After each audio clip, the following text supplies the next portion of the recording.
లోక్సభ ఎన్నికలు తుది అంకానికి చేరుకున్నాయి. ఆఖరి విడత ఎన్నికల ప్రచారానికి నేటితో తెరపడనుంది. సాయంత్రంతో ప్రచారం బంద్ కానుంది. మైకులు మూగబోనున్నాయి. జూన్ 1న 7వ విడత ఎన్నికల పోలింగ్ జరగనుంది. ఈ ఆఖరి విడతలో బీహార్, ఛత్తీస్గఢ్, హిమాచల్ ప్రదేశ్, జార్ఖండ్, ఒడిశా, పంజాబ్, యూపీ, పశ్చిమ బెంగాల్లోని 57 ఎంపీ సీట్లకు ఓటింగ్ జరగనుంది. మొత్తం 904 మంది పోటీ పడుతున్నారు. ప్రధాని మోదీ పోటీ చేస్తున్న వారణాసి నియోజకవర్గానికి ఈ విడతలోనే ఎన్నికలు జరగనున్నాయి. ఇప్పటి వరకు 6 విడతల్లో 486 స్థానాలకు పోలింగ్ జరిగింది.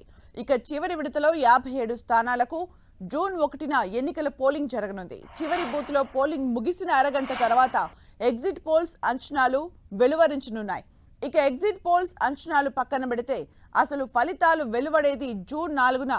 దేశంలోని 543 లోక్సభ, 4 రాష్ట్రాల అసెంబ్లీ ఫలితాలు అదే రోజు వెలువడతాయి.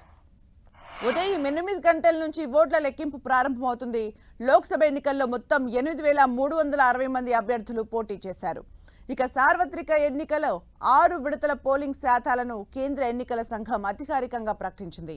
మొదటి విడతలో 66.41%, రెండో విడతలో 66.71%, మూడో విడతలో 65.68%, నాలుగో విడతలో 69.16%, ఐదో విడతలో 62.20%, ఆరో విడతలో 63.37% పోలింగ్ జరిగినట్లు ఈసీ ప్రకటించింది.